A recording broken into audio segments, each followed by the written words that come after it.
All right, our next game, staying here in the AFC, which is just a dogfight right now. The Bills take care of the Chiefs at home. The Chiefs' first loss of the 2024 NFL season. And a weird game, Matthew, because this was an awesome game for NFL stakes. Yeah. Fantasy-wise, it wasn't like anything wildly noteworthy happening. James Cook has had games like this where his production is all off of touchdowns in fantasy. Yeah. So he has 10 rushing touchdowns this season. His previous 2 seasons, he had 4 combined. So, I mean, just James Cook, that was always the question. We knew about the talent. Would he get the goal line work? He obviously has. He now has 15 fantasy points or more in 3 of the last 4 and 4 of the past 6 as well. This is great. And what's weird is they spread it around. Josh Allen does Josh Allen things. He was just amazing as well. As you look at the rushing, over 50 rushing yards for Josh Allen, that touchdown that sealed the game on the fourth down. Just an unbelievable play as well. I want to talk about Khalil Shakir, though. Again, it's sort of hard to get your hands around the Bills' passing game because they involve so many guys. And this one was a weird one because there was no Dalton Kincaid or Keon Coleman in this one. We weren't sure up until the morning of Sunday that Amari Cooper was going to play. He only has the two big plays, but unbelievable catches, both of them. Right. He's going to continue to get involved. But the one guy you can sort of count on, and it's in a wide receiver 3 PPR sort of way, but it's Khalil Shakir. 5th straight game now with at least 7 targets, 6 receptions, and 50 receiving yards. Since week 7, he's the 20th best wide receiver on a points-per-game basis. Continues to get, I don't know that there's a ton of upside there, but there's a floor there with Khalil Shakir in one of the best offenses in the NFL. Yep.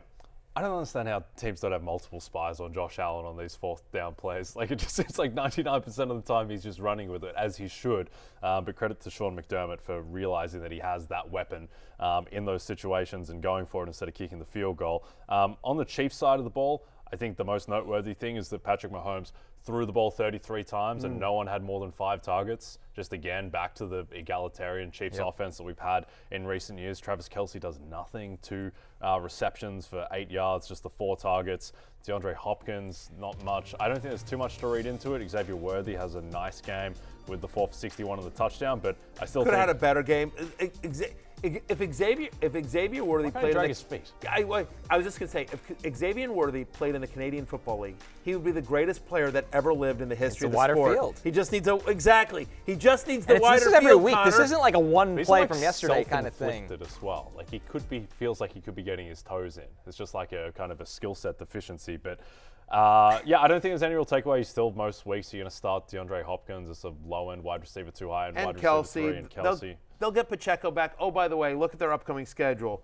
Panthers, Raiders, Chargers, Browns. So other than the Chargers, you're not really worried about any of this. I mean,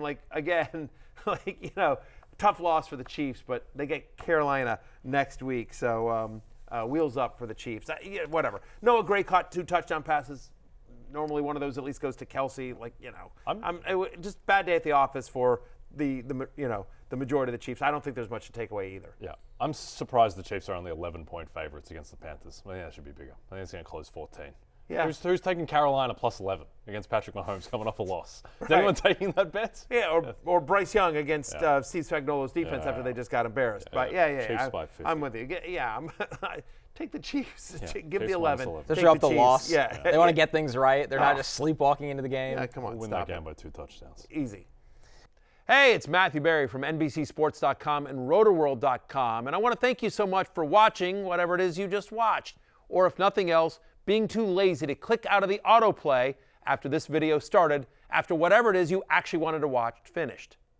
But now that you're here, I'd like to take a moment here to ask you respectfully now, okay? I'm asking you respectfully to subscribe to the NFL on NBC YouTube channel.